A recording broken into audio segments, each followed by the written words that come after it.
I want to end by telling you a story.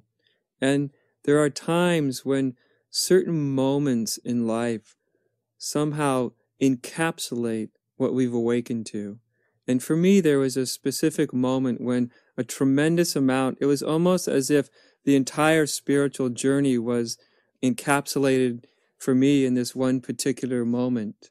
It was when I was at a wedding, and it was quite a large wedding, and it was in a gymnasium, and the wedding had taken place, and everybody had sat down, and we were all eating together and talking together and having a great time, and the energy was at the wedding was really wonderful and warm. And as usual, I tend to be about the fastest eater of anybody I know, and so I was up walking towards back towards the food to get a second helping of food.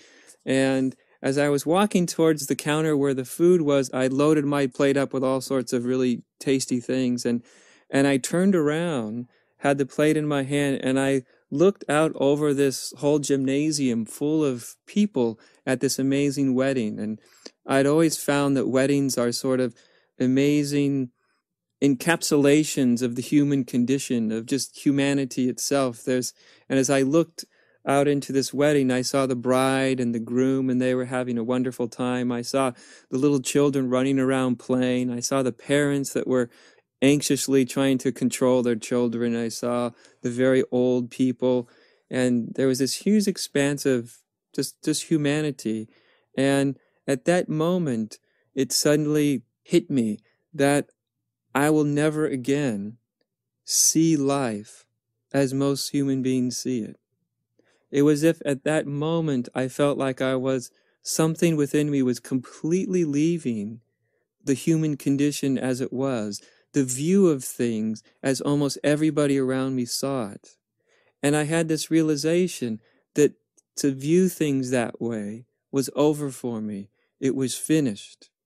And at that moment, there was a bit of nostalgia, because it's almost like that part of oneself that knows it's not all suffering, it's not all bad. Here I am at this wedding, and there's wonderful moments, and there's all these, wonderful people having different interactions. But I saw that the way that most human beings view the world, I no longer viewed it. And I realized I'll never view it that way again. That whatever had happened, there was no going back. And when I realized there was absolutely no going back, there was no way to go back. Even if I wanted to go back and see things as I used to see them, I couldn't do it. Somehow a bridge had been crossed, and in crossing the bridge it had been burned. And at that moment there was just that moment of hesitation, that moment of nostalgia. And then I just closed my eyes and let myself feel that moment of nostalgia. And then I opened my eyes, and the nostalgia was gone. And all of a sudden there I was, standing there, holding my plate of food at this wedding. And there was the realization that even though I don't see things the way most of the people around me see them, that this is it. This is life, and it's absolutely amazingly wonderful, amazingly beautiful. And the only thing that there was left to do was walk back into the fray.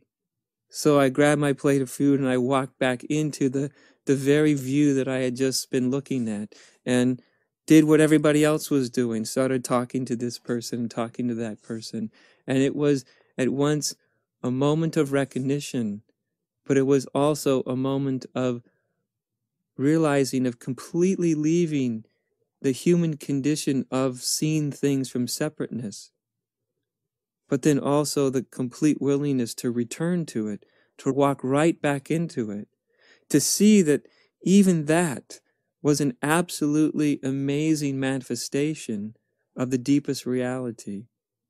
And from that moment on, life as it is, exactly as it is, has always been seen as something slightly magical, slightly amazing, even if it's insane, even when human beings do things that are literally insane to one another. Still, there's always been this sense, and always is this sense, that this is the only place to be, And this is the promised land as it is, if only we will open our eyes and see it.